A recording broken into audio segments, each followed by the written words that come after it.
Railway भरतीसाठी आलेल्या उत्तर भारतीय उमेदवारांना मारहाण केल्याच्या आरोपावरून दाखल असलेला गुन्हा मान्य आहे का असा प्रश्न न्यायाधीश कुलकर्णी यांनी आज राज ठाकरे यांना विचारलाय। त्यावर हा गुन्हा मान्य नसल्याचे राज यांनी सांगितलंय। त्यामुळे चार्ज फ्रेम करण्यासाठी ही सुनावणी होती, परंतु राज यांनी गुन्हा मान्य नसल्याचे सांगितल्याने आता हा खटला पुढे चालवला जाणार असून त्याची तारीख लवकरच कळेल, अशी माहिती ॲडव्होकेट ओमकार राजूरकर यांनी पत्रकारांशी बोलताना दिली आहे। यावेळी ठाण्यामध्ये राज ठाकरे यांची उद्धव ठाकरे पक्षातील नेत्यांनी देखील भेट घेतली। मुंबईसह राज्यातील सर्वच महापालिका निवडणुका येत्या काही महिन्यात होणार असून या निवडणुकीच्या तोंडावरती आज मुख्यमंत्री उद्धव ठाकरे आणि मनसे प्रमुख राज ठाकरे हे दोन्ही एकत्र आले आहेत।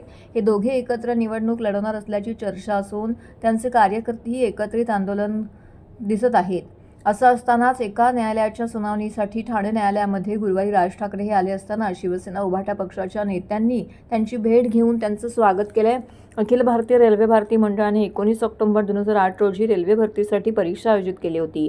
मुंबईत रेल्वे भरती परीक्षेसाठी आलेल्या उत्तर भारतीय उमेदवारांना मनसेच्या कार्यकर्त्यांनी मारहाण केल्याचा आरोप झाला होता।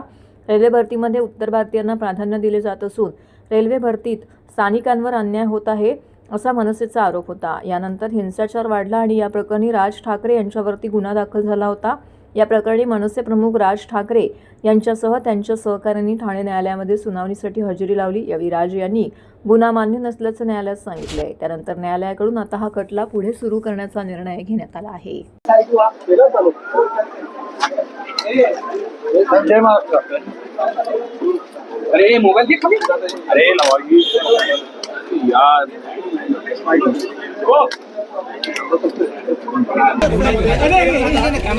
आणि साहेब आपल्याकडे कोर्टाने विचारलं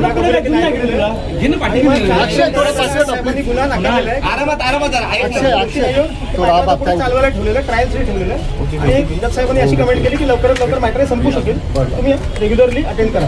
साहेबांनी काय उत्तर नाही, ते आलेले 5 मिनिटामध्ये आले आणि मग त्यांनी त्याला विचारलं की गुन्हा कबूल आहे की त्यांनी नाही सांगितलं। चार्ज फ्रेमिंग म्हणतात त्याला।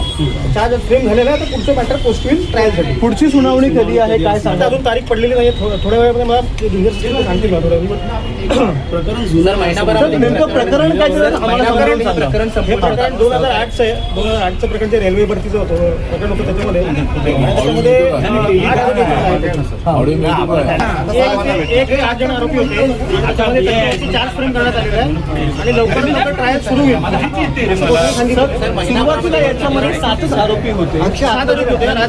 सप्लिमेंटरी चार्जशीट दाखल झालेली आहे आणि आता लवकरात लवकर ट्रायल चालू होईल आणि लवकरात लवकर कन्क्लूड असं वाटतंय। आणि 2008चं प्रकरण आहे रेल्वे भरतीचं। त्यांच्यावर गुन्हा नेमकं काय दाखल केलं? रायटिंग आहे आणि प्रक्षोभक भाषणं वगैरे देणं हे सगळे आरोप त्याच्यामध्ये ठेवण्यात आलेले आहेत, पण ते आपण अमान्य केलेले आहेत। महिनाभरामध्ये हे प्रकरण प्रत्येक सुनावणीला यापुढे हजर त्याची गरज नाहीये, कारण की आपण एक्झाम्शन देऊ शकतो आणि राज्यसभेत राजूरकर साहेब 2019 मध्ये चार्जशीट दाखल झाली आहे। त्याच्यानंतर प्रकरण हळूहळू सुरू झालं। त्याच्यामध्ये अनेकशे आरोपी होते, सापडत नव्हते। प्रोक्लेमेशन काढल्यावरती ते लोक आज कोर्टामध्ये हजर झालेले। बऱ्याच लोकांनी प्रोक्लेमेशन कॅन्सल केलेले आणि आता सगळे आरोपी हजर झाल्यामुळे असं एक प्रकारे वाटतं की गुन्हा लवकरात लवकर ट्रायल चालेल आणि मॅटर संपेल। सर हो रहा है अभी कि 2008 का रेलवे भर्ती का जो राइटिंग आज कोर्ट में चार्ज फ्रेम हुआ है और चार्ज फ्रेम होते वक्त साहब को तो भी पूछा गया कि आप गुनाह कबूल कबूल नहीं किया, ना कबूल किया। इसके लिए जो ना कबूल करते तो उसको चार्ज फ्रेमिंग बोलते। आगे मॅटर बढ़ेगा अभी ट्रायल। राज ठाकरे साहेब आज ठाण्यामध्ये कोर्टात आले होते आणि आज रेस्ट हाऊसला इथे आले होते। शेवटी ठाकरे बंधू एकत्र आल्यानंतर शेवटी ते सुद्धा आमचे नेते आहेत, त्यामुळे आज त्यांना सुद्धा सदिच्छा भेट द्यायला इथे आलो। चांगली परिस्थिती आहे, मुंबईला पण चांगली परिस्थिती आहे, महाराष्ट्रात सुद्धा चांगली परिस्थिती आहे आणि दोघं एकत्र आल्यानंतर मला वाटतं नक्कीच या महाराष्ट्रामध्ये खऱ्या अर्थाने या ठिकाणी तुम्हाला चांगलं वातावरण बघायला मिळेल। ठाणे महापालिका असेल, मुंबई असेल, इतर महापालिका असतील, नक्कीच या महापालिकेमध्ये खऱ्या अर्थाने 2 ठाकरे बंधू एकत्र आल्यामुळे नक्कीच त्याचा फायदा होईल। आता मतदारांना मी आवाहन करेल की खऱ्या अर्थाने आता मला वाटतं त्यांनाच कत्तल करण्याचं मला वाटतं इलेक्शनला नागरिकांनी करावं, कारण तुम्ही बघितलं असेल की आज हजारो झाडं घोडबंदरला त्या ठिकाणी कापली, त्यानंतर या ठिकाणी नाशिकला कुंभमेळ्यासाठी कापली जात आहेत। मेंटल हॉस्पिटलच्या इथे जे काय नवीन प्रोजेक्ट रेल्वे स्टेशनचा होतोय तिथे सुद्धा त्या ठिकाणी घेतलं। तुम्हाला आठवत असेल ज्यावेळेला टी चंद्रशेखर या ठाण्यामध्ये आले होते त्यावेळेला ती झाडं मोठमोठी झाडं आपण काढून त्याचं त्या ठिकाणी हे केलं होतं. तीच मला वाटतं हे करायला पाहिजे होतं, परंतु मनमानी चालू आहे, दादागिरी चालू आहे, सत्तेचा गैरवापर चालू आहे. हे नक्कीच या ठिकाणी लोक या मतदानाच्या द्वारे त्यांना दाखवून देतील. तुम्हाला थोड्या दिवसात समजेल, सर्वच एका दिवशी होणार नाही, दररोज तुम्हाला बातम्या लागतील, त्यामुळे तुम्हाला समजेल. ठीक आहे.